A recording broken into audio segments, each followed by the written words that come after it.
네, 안녕하세요. 브레인테크 강사 이승훈입니다. 이번에 할 거는 뇌에 대해서 기본적으로 잔해와 운해 있는 것들에 대해서 설명을 해드리도록 할게요. 지금 보시는 그림이 우측에 있는 게 운해고요. 좌측에 있는 게 좌뇌예요. 그래서 우측에 있는 것 중에서 이제 운해가 하는 게 생각, 상상, 색상, 비전, 열정, 음주, 글짓기, 음악, 그림, 에너지, 글씨체 이것을 관장하고 있고요. 좌뇌에는 논리, 언어, 정리정돈, 체계적, 열정, 계획, 수리, 화술, 작업 진행, 분석, 전략 이런 것들을 하고 있어요. 이 중에서 운해가 하는 것 중에 이 생각과 상상 이것이 굉장히 중요해요.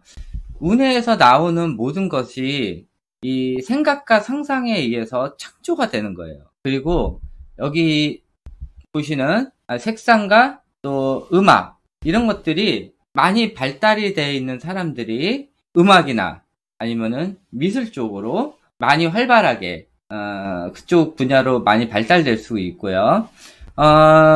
보시면은 열정이 좌뇌와 우뇌에 두 개가 있어요.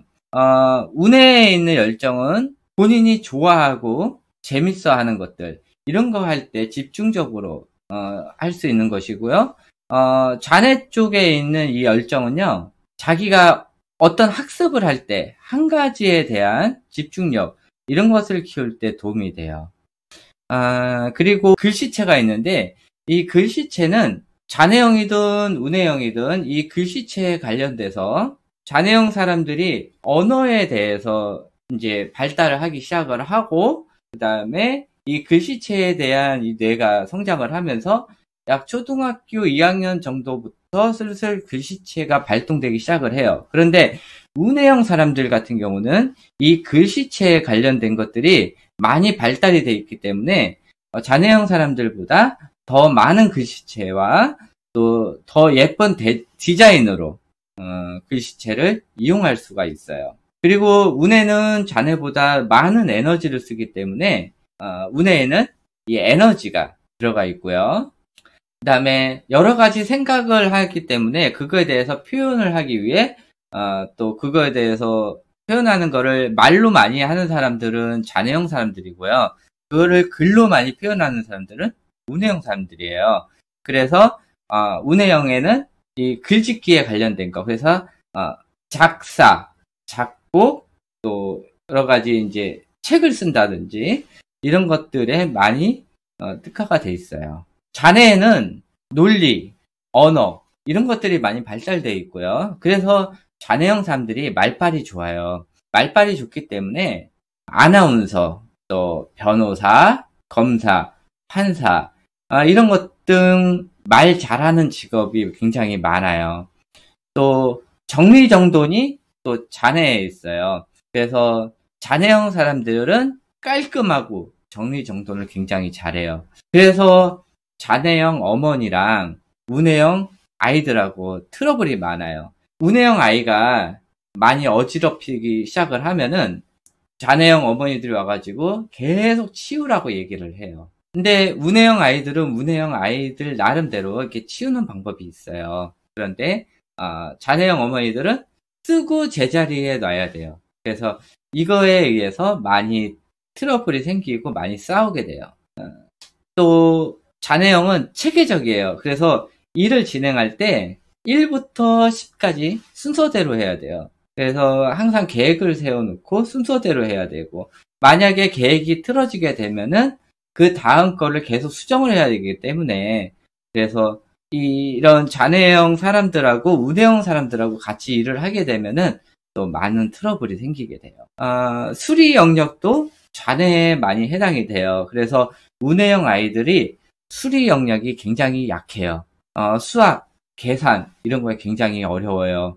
근데 문제를 이해를 하기 위해서는 우뇌가 많이 성장을 해야 돼요. 하지만은 우리나라 학교 교육이 거의 문제풀이 수준으로 초등학교 문제가 많이 나와요. 그래서 공식만 알면은 수학 문제 푸는데 그리 어려움을 겪지 않고 또 주관식 문제도 적기 때문에 그래서 좌뇌형 아이들이 우뇌형 아이들보다 수학 점수도 잘 나오고 계산만 잘하면은 수학하는데도 별로 문제가 없게 돼요. 또 작업 진행에 관련돼서도 좌뇌에 있어요. 그래서 어떤 일을 진행을 할 때 작업에 대한 계획을 세우는데 좌뇌형 사람들은 나무에서 숲을 보는 이런 계획을 세우고요. 우뇌형 사람들은 숲에서 나무를 보는 계획을 세워요. 그래서 역시 좌뇌형 사람들하고 우뇌형 사람들하고 같이 일을 하게 되면은 이 작업 진행을 하는 부분에 의해서 많이 트러블이 생기게 돼요. 이 분석에 관련돼서는 이게 약간 달라요. 좌뇌형 사람들은 보시는 바와 같이 논리적인 분석을 해요. 또 우뇌형 사람들은요, 많은 경험 정보가 들어있기 때문에 경험에 의한 분석을 해요. 그래서 좌뇌형 사람들하고 우뇌형 사람들하고 분석이 약간 달라요. 좌뇌형 사람들은 팩트, 그러니까 사실로 근거한 이런 분석을 많이 하고요. 그래서 많은 학습 지식들이 있어야 이 분석력이 올라가게 돼요. 하지만 우뇌형 사람들은요, 학습 지식보다는 개인적인 경험 지식을 더 중요시하기 때문에 많은 경험이 있어야 이 분석에 관련된 것들이 많이 성장을 하게 돼요.